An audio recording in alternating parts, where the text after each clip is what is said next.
Okay, so we're just going to wrap up our lesson now with a little conclusion.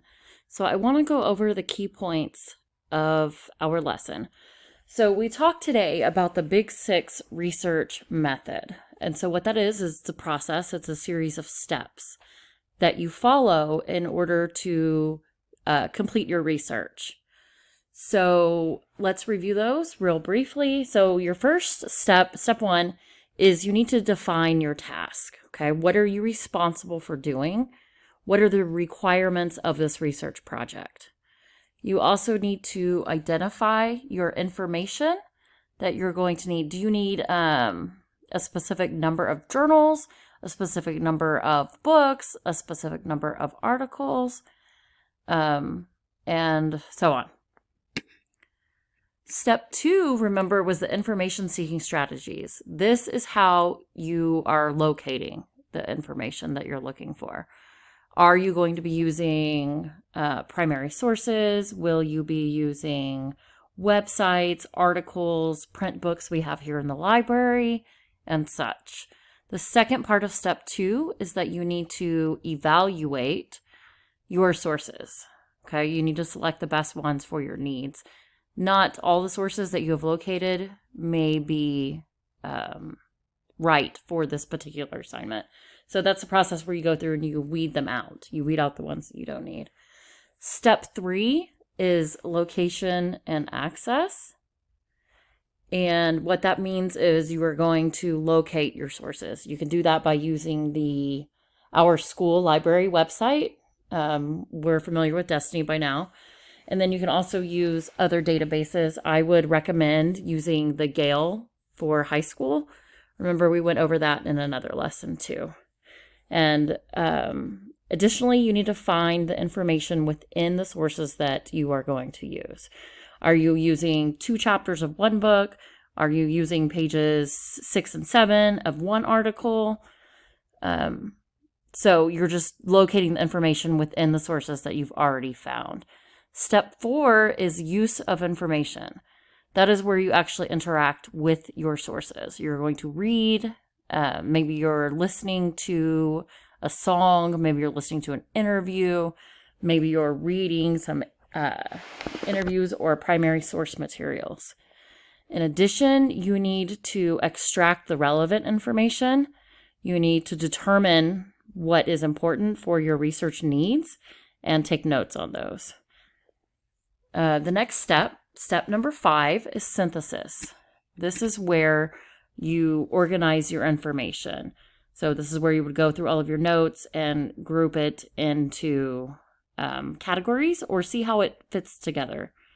Determine what you can put together with each other to help organize your thoughts. And then finally, for synthesis, step 5, you're going to present your information. This is where you create your product. This time you're writing a research paper, but just remember in the future, it's not always a paper. Maybe you're doing a flip video, maybe you're creating some Google Slides, you could be doing a PowerPoint, whatever it is. This is the step where you actually do the creation of the product that you're turning in. And then finally, the last step, which is the evaluation. This is where you're going to judge your product for effectiveness. How effective is your paper? And I bet you could probably go back and revise and edit some parts of it. And certainly after, what I recommend you do also is have a peer.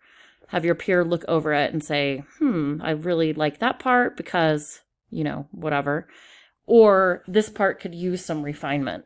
It's always good to get a second set of eyes to help you out on that. And then the second part of step 6 evaluation is you're going to judge your information problem solving process. What was your process for locating the information, determining relevant facts, and so on? You're going to consider your process for efficiency. We're all lifelong learners here, so we all know that we can probably do something better the second time around. I know when I teach my lessons, by the time I get to 6th period, I'm an expert at that lesson. Sorry for the morning classes. Just kidding. And then down here on this handout, I've made copies of this for you. You can also access it through Canvas. So here are the steps that you can go over once again. And then if you need help, I have some links here for you. So in order to view these links, you're going to need to right click and then open link in a new tab. So this first one,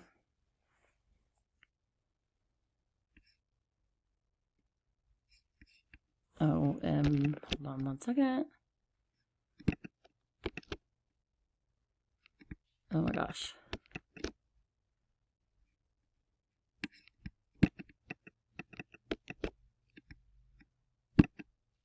Oh, there, I'm sorry. It popped up at the top. I didn't even see it.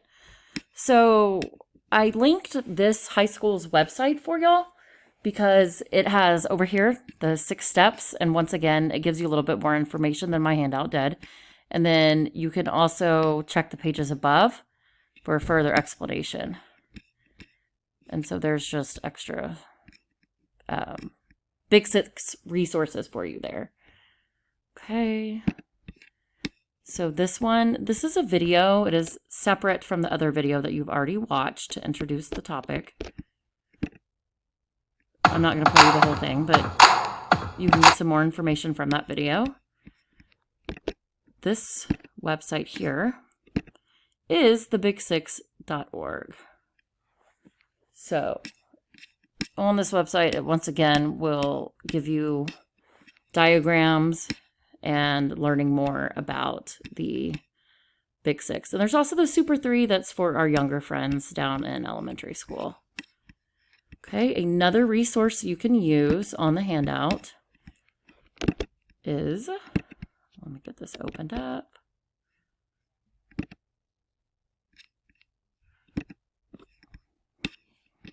Here is a presentation. And so it is just giving you, once again, the steps, and then it's going to break it down for you and give you some other ideas. Just more information to help you.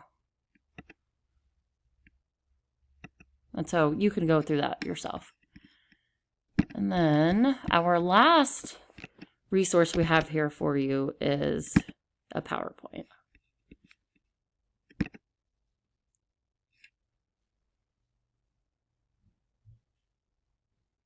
Okay, and then so once again, it's on the Big 6, and this one's going to break it down even further for you. So I would recommend this one if you're really struggling, or if you're trying to, make more sense of it than these other ones have helped you with. So like for instance here, it gives you examples of types of print resources, digital, non-print.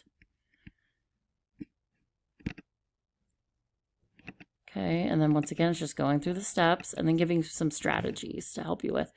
So then after the steps, it gives you like graphic organizers to help you out with, and like a template to choose from to help you organize your information.